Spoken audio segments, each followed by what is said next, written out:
dengan sesuatu yang ada pada dirinya.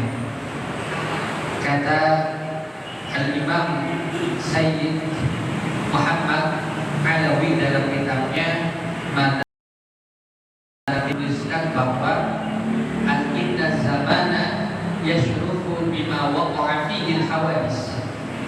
Sesungguhnya waktu itu akan terasa mulia, akan tinggi tingkat kemuliaannya karena peristiwa-peristiwa yang terjadi pada waktu tersebut. Saya ulangi, bahwa waktu itu akan mulia karena peristiwa yang terjadi pada waktu tersebut. Tanggal 11 tahun 2006 itu sangat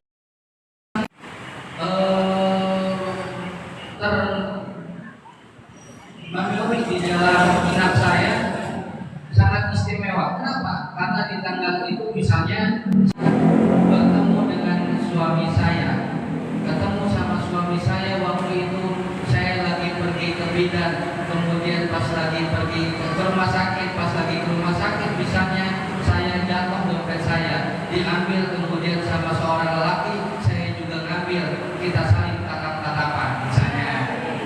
Kan jadi tanggal yang istimewa karena ada peristiwa yang istimewa. Begitu juga kenapa bulan Ramadan itu istimewa. Semua keistimewaan terkumpul di satu titik, yaitu disebut dengan bulan Ramadan. Kenapa bulan Ramadan begitu istimewa? Karena tidak ada mukjizat yang lebih dahsyat dan mukjizat yang lebih kekal, mukjizat yang abadi ketimbang Al-Quran. Itu sebab bulan Ramadan menjadi mulia. Firman Allah Subhanahu wa taala, "Syahrul Ramadan alladzi unzila fihi al-Qur'an." Bulan Ramadan tak kemudian yang diturunkan Al-Quran. Oleh sebab itu Ramadan menjadi mulia sekali lagi karena diturunkan Al-Quran. Di bulan Ramadan juga Allah Subhanahu wa taala memenangkan kaum muslimin kepada kaum kafir, yaitu ada yang disebut dengan perang Badar. Perang Badar ini terjadi pada tanggal 17 Ramadan. Di bulan Ramadan, Pak. Perang Badar terjadi di bulan Ramadan. Perang Badar ini, Bu, para sahabat pada saat itu puasa. Perang aja masih puasa. Ini kehebatan yang dimiliki oleh para sahabat. Baik. Sekarang saya pengen mengkomparasi, kita pengen compare, kita ingin membandingkan bagaimana sih kemudian Ramadannya para salaf, Ramadannya orang-orang dulu, Ramadannya para sahabat, Ramadannya para tabi'in, Ramadannya para tabi'in. Jadi di kita itu terkenal dengan ada 3 generasi emas yang sehidup dengan Nabi Muhammad, namanya sahabat Nabi. Sahabat Nabi itu adalah orang yang hidup sezaman dengan Nabi Muhammad, melihat Nabi Muhammad dan beriman kepada Nabi Muhammad, namanya sahabat. Saya ulangi, sezaman dengan Nabi Muhammad, melihat Nabi Muhammad, kemudian beriman sama Nabi Muhammad disebut dengan sahabat. Ada yang sezaman sama Nabi, hidup sama Nabi, melihat Nabi, tapi tidak beriman sama Nabi, disebut sahabat atau tidak? Tidak. Contohnya siapa? Abu Jahal, Abu Lahab, kan tidak beriman sama Nabi, tapi sezaman. Pernah ada seorang anak, bukan seorang anak, ada seorang laki-laki sezaman dengan Nabi, beriman dengan Nabi, tapi tidak pernah melihat Nabi. Namanya Uwais Al-Qarni. Pernah dengar? Uwais Al-Qarni itu adalah seorang sahabat, seorang muslim, bukan seorang sahabat ya. Uwais Al-Qarni adalah orang yang betul-betul patuh sama ibunya. Diceritakan dan diriwayatkan Uwais Al-Qarni itu sayang banget sama uminya, saking sayangnya sama uminya dia rela dikatain orang gila sama orang-orang.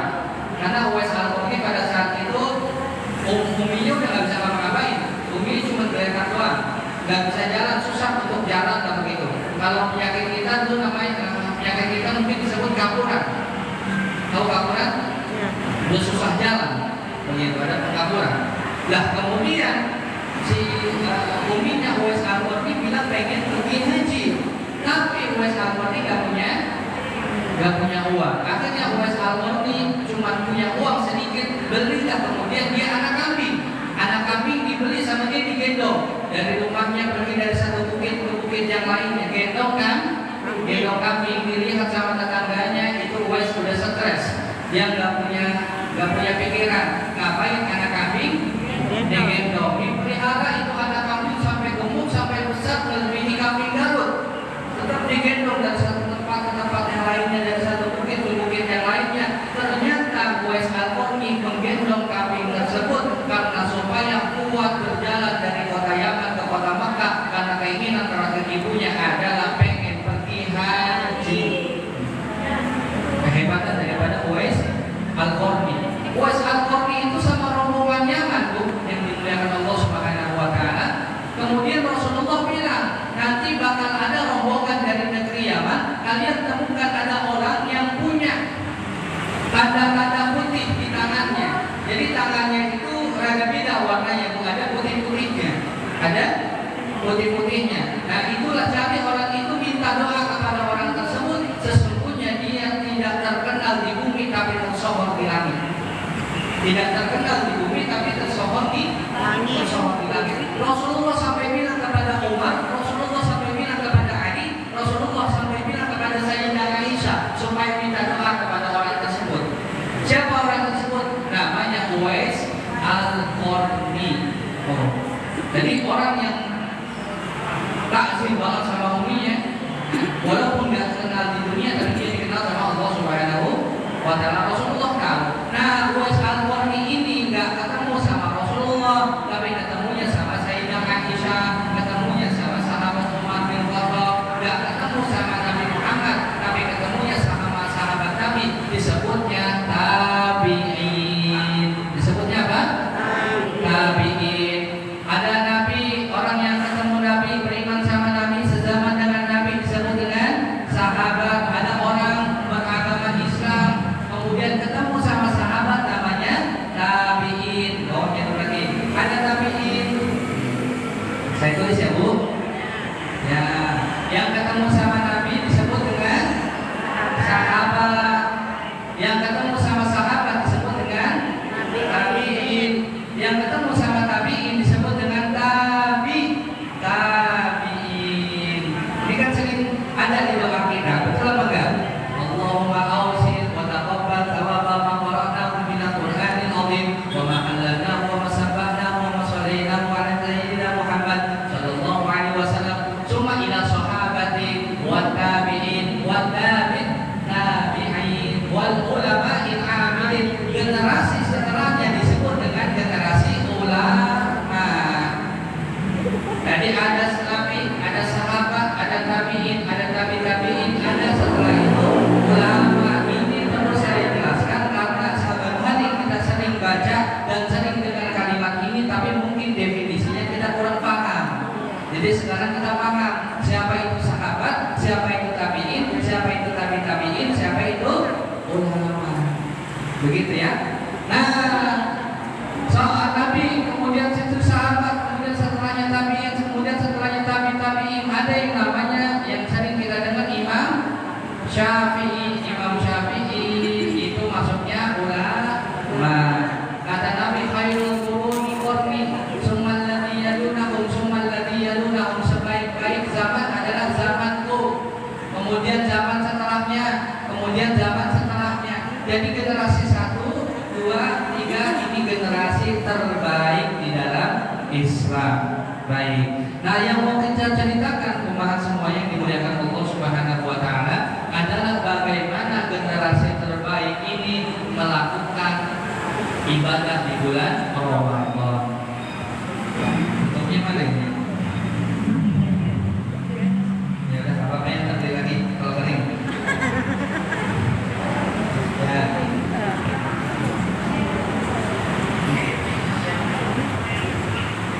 Karena mereka tahu betul bagaimana kemuliaan di bulan Ramadan, kata sahabat Umar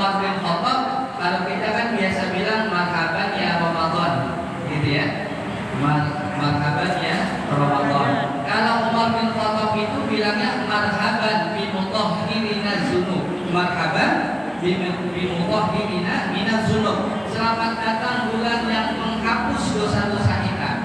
Karena Ramadan adalah bulan yang menghapus dosa. Namanya juga Ramadan. Ramadan itu diambil dari kata-kata rondo.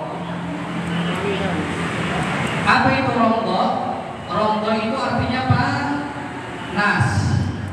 Panas itu pasti membakar. Membakar apa? Membakar dosa-dosa. Dan biasanya Ramadan itu memang cenderung panas pada saat itu. Ya. Kalau Ramadan enakan panas apa hujan, Bu? Senang-senang aja kalau hujan ya lapar ya. Lapar. Apalagi ya udah jangan. Kata Imam Ibnu Rajab Al-Hambali, saking hebatnya Ramadan, ada nama ulama namanya Imam Malik bin Anas. Imam Malik bin Anas itu masuk ke golongan ulama. Ulama Malik bin Anas. Imam Malik bin Anas itu adalah seorang ulama yang terkenal dengan keilmuannya di bidang hadis.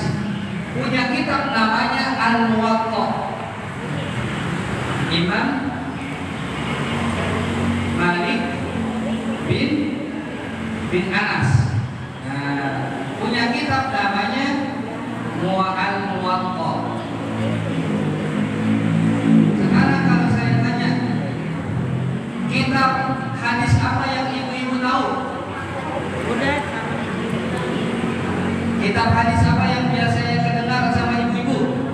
Bukhari sama Muslim. Nah, kalau ditanya kitab hadis apa yang pertama kali ada di atas muka buminya Allah, adalah kitab Al-Muwatta. Ini kitab hadis pertama. Bukan Bukhari, bukan Muslim. Imam Bukhari sama Imam Muslim itu lahir tahun 200 sekian. Nah, Imam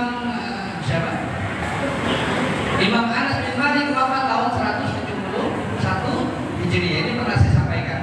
Jadi ini kitab hadis pertama kali, namanya Al-Muwatta. Kata para ulama, siapa saja yang menyimpan di rumahnya kitab Al-Muwatta aminah minal harik, dia akan terjaga atau selamat daripada kebakaran. Saking hebatnya kitab Al-Muwatta.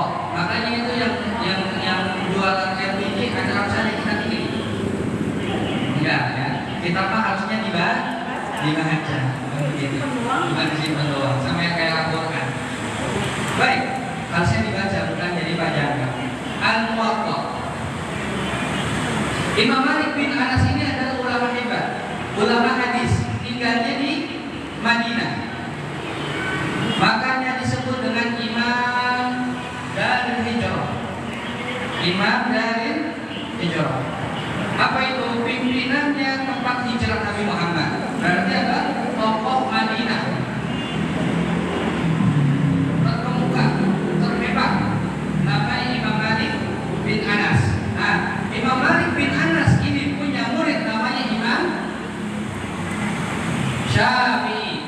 Nah, Imam Syafi'i itu murid daripada Imam Malik bin Anas. Nah, Imam Syafi'i ini muridnya. Dulu Bu, waktu kecil Imam Syafi'i itu sudah dari kecil dididik sama ibunya supaya hafal Quran. Ini pernah saya sampaikan. Nggak tahu di sini atau nggak tahu di tempat lain. Tempat lain ya. Ya udah di sini disampaikan lagi. Jadi Imam Syafi'i itu dididik sama uminya. Imam Syafi'i itu nggak punya ayah, nggak punya bapak. Jadi rata-rata orang yang atau anak yang sukses itu cenderung anak yang tidak punya bapak. Jadi kalau pengen anak yang sukses, nah, kalau pengen anaknya sukses, bantu kemudian bapaknya supaya didik anaknya dengan baik, begitu. Jadi uminya itu dari kecil udah ngajarin Imam Syafi'i yang pertama, tahapan pertama seorang anak adalah menghafal Al-Quran. Karena tidak mungkin orang udah usianya 60 tahun, 50 tahun, ibu-ibu suruh hafal, kira-kira sanggup apa enggak? Sulit. Mungkin hafal barang 5 menit, habis 4 menitnya lagi udah lupa. Nah, uminya Imam Syafi'i itu ngerti. Kenapa? Karena boleh hanya ibu rumah tangga, tapi rajin ngaji. Begitu. Jadi tahu ilmunya. Nah, kemudian setelah belajar hafiz Al-Quran, Imam Syafi'i itu hafiz Al-Quran kurang lebih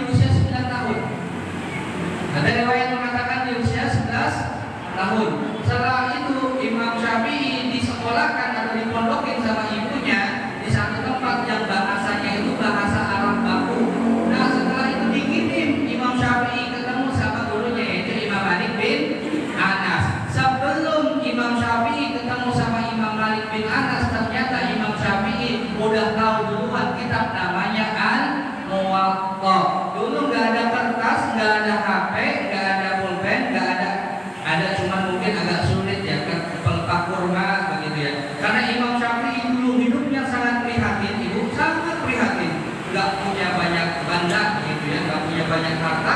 Akhirnya Imam Syafi'i kalau ngaji ke Imam Malik bin Anas itu nyari genteng. Nyari apa? Genteng. Genteng itu dicari, kemudian dia itu masih kecil, mungkin sekisaran usia 15 tahun pada saat itu. Jadi cari genteng, ketika Imam Malik bin Anas lagi menerangkan tentang hadis, Imam Syafi'i itu pegang genteng, kemudian mainin ludah, gitu, mainin ludahnya. Nah, dilihat sama Imam Malik, kok ada anak kecil ikut kelas hadis tapi main-main ludah. Dipanggillah kemudian Imam Syafi'i itu namanya Muhammad bin Idris Asy-Syafi'i. Jadi Syafi'i itu nama kakeknya beliau. Asy-Syafi'i nama kakeknya, nama aslinya beliau Muhammad, nama bapaknya Idris. Baik, sampai mana tadi? Ambil apa? Genteng, kemudian mainin sudah dipanggil sama Imam Malik. Wahai anak muda, kemari. Kenapa ketika saya menjelaskan sesuatu, kamu malah main-main? Main-main apa wahai Imam Malik? Itu tadi kamu sendiri main-main sudah kamu enggak Imam Malik. Itu saya sedang menulis penjelasan hadis yang telah engkau sampaikan. Mama kamu paham? Paham. Saya bahkan bukan cuma paham, saya sudah hafal kitab Al-Muwatta yang engkau karang. Dites pada saat itu juga hafalannya luar biasa, dari kulit ke kulit Imam Syafi'i hafal. Imam Syafi'i itu lebih hebat daripada komputer sekarang. Kalau komputer sekarang itu udah Core i7. Imam Syafi'i itu lebih hebat. Imam Syafi'i itu kalau pergi ke pasar itu sampai tutup kuping. Sampai tutup kuping. Kenapa? Karena Imam Syafi'i itu hafal. Mak nawar tukang sayur itu hafal. Ini berapa selada? 3.000 mang, 3.000 cengkok. Kita hafal dari Imam Syafi'i. Makanya Imam Syafi'i itu nggak mau ke pasar itu buka telinga, karena hafal semua obrolan yang pernah beliau dengar. Satu waktu Imam Syafi'i itu susah sekali hafal. Beliau itu punya guru Quran, namanya Imam Waqi. Itu terekam dalam satu baitnya. Syaqautu ila Waqi aitu akif fa akhbarani bi anna ilman wa nurullah la yudlanil asi. Aku pernah berkonsultasi dengan guru namanya Imam Waqi. Ini pernah saya sampaikan? Pernah ya? Belum, di tempat lain. Saya pernah melapor kepada guruku yaitu Imam Waqi. Saya susah banget hafal.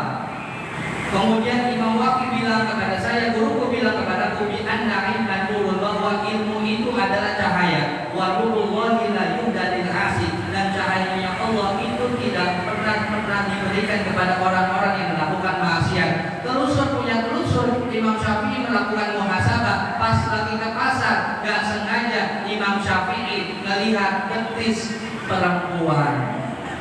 Gak sengaja melihat betis perempuan. Nah kan mama di pasar kan macam-macam, bener apa enggak? Lagi ke pasar kemudian gak sengaja melihat betis perempuan, akhirnya susah hafal. Tuh, gara-gara gak melihat betis perempuan doang. Tuh Imam Syafi'i, murid daripada Imam Malik bin Anas. Nah, Imam Malik bin Anas ini, ibu-ibu semuanya, kalau majelis hadis, debat hadis, itu yang datang jutaan. Wa idza aqbala Ramadan, dan ketika datang bulan Ramadan, tarakuha, Imam Malik meninggalkan semua kajian hadis tersebut, kemudian fokus kepada pembacaan Quran. Jadi yang dilakukan oleh banyak majelis ta'lim, termasuk majelis ta'lim Al-Falah, melakukan yang namanya tawakufan. Itu merupakan adat istiadat ulama. Dari dulu memang begitu. Kalau udah Ramadan, tawakuf semuanya, ngaji Al-Quran, baca Al-Quran, khatamin Al-Quran. Ini sudah bagus dan harus kemudian dijaga tradisi seperti ini. Nah, kalau sudah datang bulan Ramadan, apa yang harus dilakukan Ustaz? Yang pertama tentunya bacaan Quran. Pengen tahu kehebatan para ulama ketika datang bulan Ramadan? Baik, kita akan sebutkan. Boleh ibu-ibu ditulis di bukunya masing-masing buat motivasi kita. kita bahwa ada seorang imam namanya Imam Bukhari. Imam Bukhari tadi yang disebut ada Sahih Muslim, ada Sahih Bukhari. Imam Bukhari itu setiap siang satu kali khatam, setiap malam satu kali khatam. Jadi siang dia khatam Al-Quran, malamnya khatam Al-Quran. Jadi kalau baca Al-Quran itu ibu-ibu semuanya, kalau selain bulan Ramadan itu makruh. Orang kita bilangnya pamali. Kalau kurang dari 3 hari khatam Al-Quran itu pamali. Kata Ibnu Rajab Al-Hambali wa kuriha, dan dimakruhkan an yakhtima aqall min 3 ayyamin, dia mengkhatamkan Al-Quran kurang daripada 3 hari. Sekarang hari apa? Kamis, Jumat, Sabtu. Kalau 3 hari dia khatam Al-Quran itu makruh, kata Imam Ibnu Rajab Al-Hambali. Tapi khusus bulan Ramadan enggak apa-apa. Khusus bulan Ramadan enggak apa-apa. Kalau dalam istilah fikih disebut dengan likulli qaidatin istisna'at. Setiap kaidah pasti punya pengecualiannya masing-masing. Contohnya orang sholat boleh enggak dalam keadaan duduk? Boleh enggak dalam keadaan duduk orang sholat?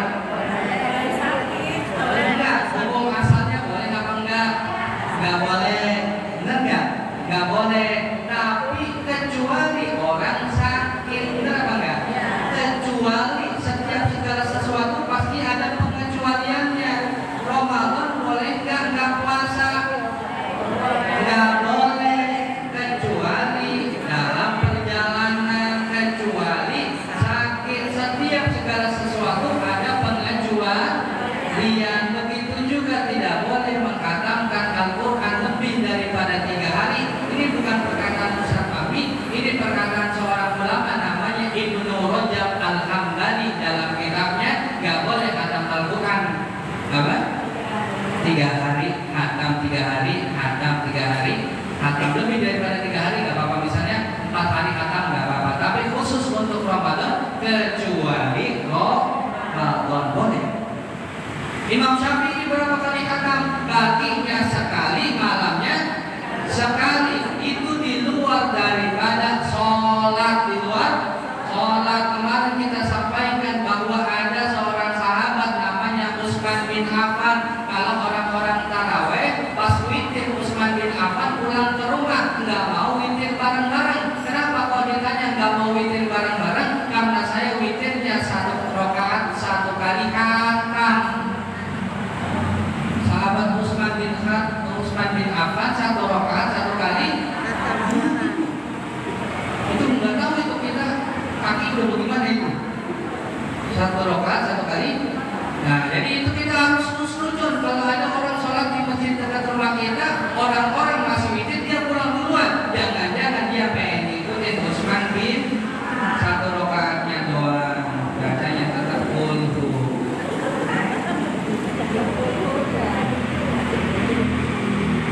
Begitu ya. Jadi ini kehebatan para sahabat, para ulama. Tadi kita bilang siapa tahu Imam Waqi. Nah, ini resep dari Imam Waqi supaya punya anak yang soleh dan soleha, punya cucu yang soleh kayak Imam Syafi'i. 1 amalannya sholat duhanya 12 rakaat. Sholat duhanya berapa? 12 rakaat. Ini amalan yang dilakukan oleh Imam Waqi, gurunya Imam Syafi'i di bidang ilmu Quran. Gurunya Imam Syafi'i di bidang ilmu hadis siapa? Imam Malik bin Anas. Di bidang ilmu Quran namanya Imam Waqi. Nah, ini dia. Imam Waqi itu setiap hari sholatnya 12 rakaat, dan setiap malam itu beliau mengkhatamkan Al-Quran, dan sholat dari habis zuhur sampai asar itu full sholat. Habis zuhur, assalamualaikum warahmatullah, assalamualaikum warahmatullah, sholat lagi, salam lagi, sholat lagi, salam lagi, sholat lagi, sampai ketemu asar, nggak berhenti sholat. Namanya sholat apa Ustaz? Namanya sholat mutlak. Sholat apa? Mutlak. Sholat mutlak adalah sholat yang tidak terikat dengan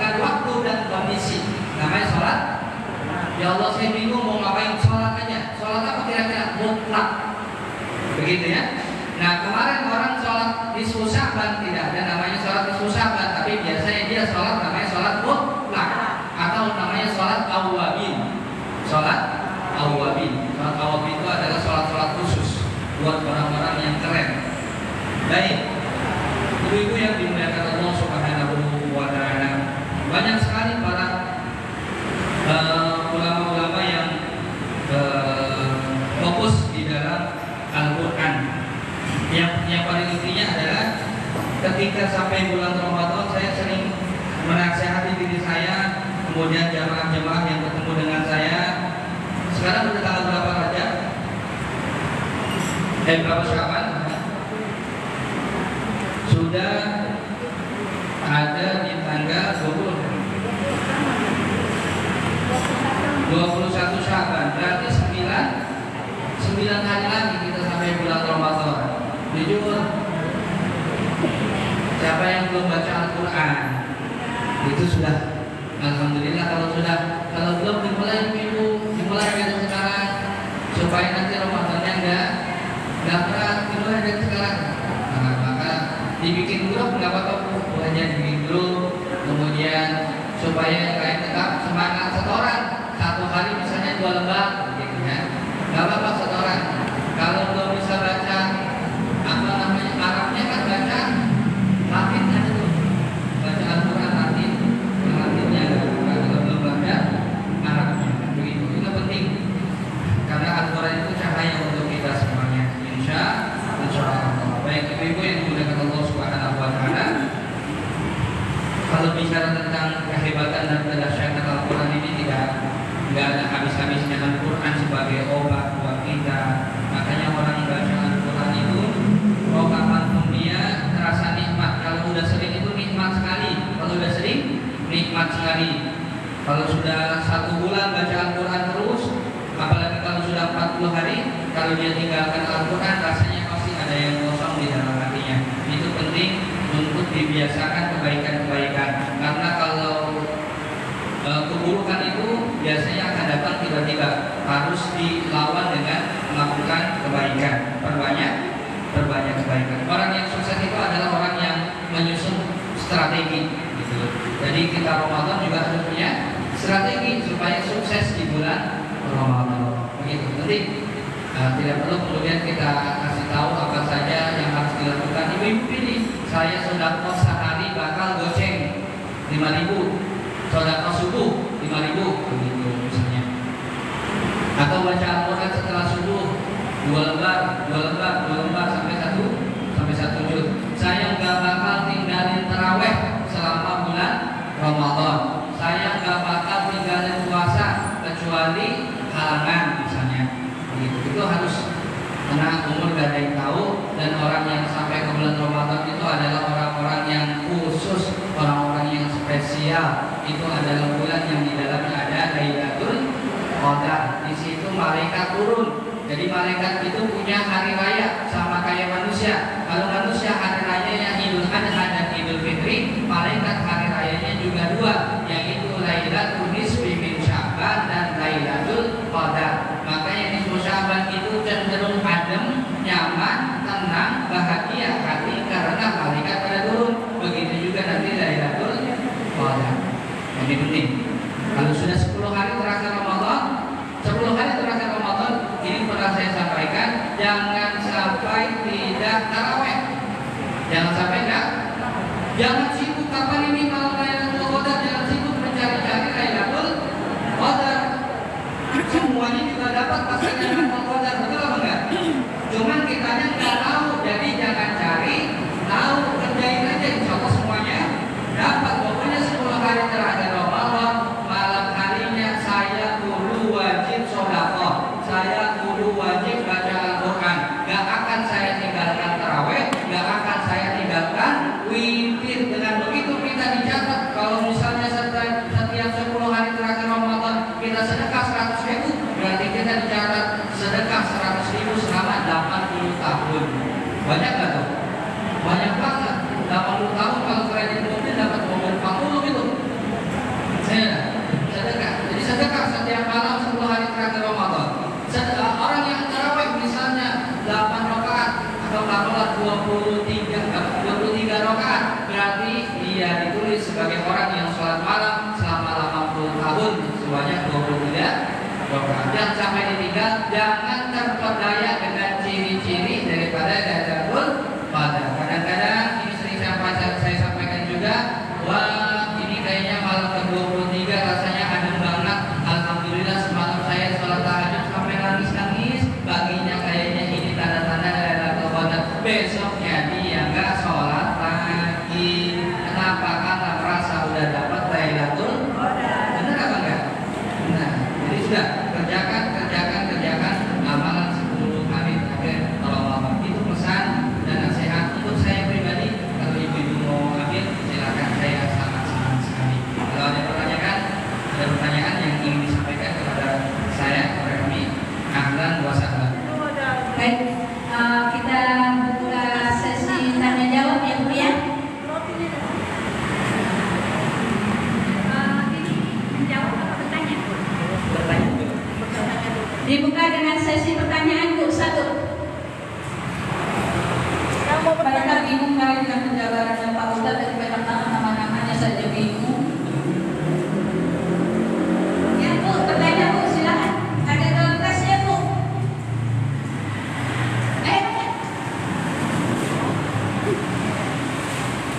Bu, sampai mau bertanya. Kalau tanya berarti paham semuanya. Ada dua sih, paham dan tidak paham.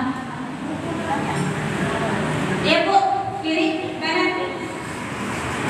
Uni, mau bertanya? Bu, kalau bertanya ada pertanyaan sedikit ya boleh. Apa yang jalan? Ayo Uni. Ya, angkat tangannya. Gak ada pada mendapat. Oh, pasti ya. Bu, main kok. Ya, mereka nanya. Berdiri Bu, berdiri. Pak Ustadznya nggak ada mungkin kesini pada mereka. Ada yang lupa yang puasa tapi sedang hari ya, boleh nggak Pak Ustaz? Pak Ustadznya nggak ada jemaahnya nggak dengar. Assalamualaikum Pak Ustaz, ada yang nanya ke saya, kalau saya tidak puasa, ini boleh nggak? Terima kasih, Assalamualaikum. Waalaikumsalam warahmatullahi wabarakatuh. Ya, ada hutang puasa mau dekat, hutang harus dibayar. Karena sakit Pak Ustaz. Ya, jadi harus dibayar. Jadi walaupun masih beberapa hari lagi, 9 hari lagi harus segera dibayar. Kenapa? Karena kalau tidak segera dibayar kena denda. Bayar di ini. Misalnya tahun ini nggak kebayar, bisa tahun depan harus bayar plus fidyah. Gitu ya. Misalnya 5 hari, sisa 5 hari. Tahun depan itu tapi dengan syarat kemudian dia menunda-nunda. Ya, menunda. Beda halnya misalnya dengan busui, kalau ibu busui kan cenderung lama gitu ya. Tapi ya, kalau sebenarnya sih bisa saja sudah sampai bulan Ramadan berikutnya belum lunas hutangnya, maka dia harus mengganti puasa plus bayar fidyah. Gitu ya, puasa plus bayar fidyah. Ilmu tentang fikih puasa ini banyak sekali ibu. Misalnya begini, kalau ada orang hamil dia nggak puasa Ustaz, dia harus apa? Dilihat dia kenapa nggak puasanya. Kalau dia nggak puasa karena takut anaknya, maka dia harus mengganti puasa plus bayar fidyah. Kalau takut sama anaknya kenapa-napa. Kalau dia nggak puasa karena takut dirinya kenapa-napa, takut ambruk, takut sakit, pingsan dan lain macamnya, takut masuk rumah sakit, maka dia harus mengganti puasa saja tanpa bayar gitu. Nah, jadi dilihat alasannya, karena dia atau karena orang lain. Kalau faktornya internal maka ganti puasa saja. Kalau faktornya eksternal maka harus ganti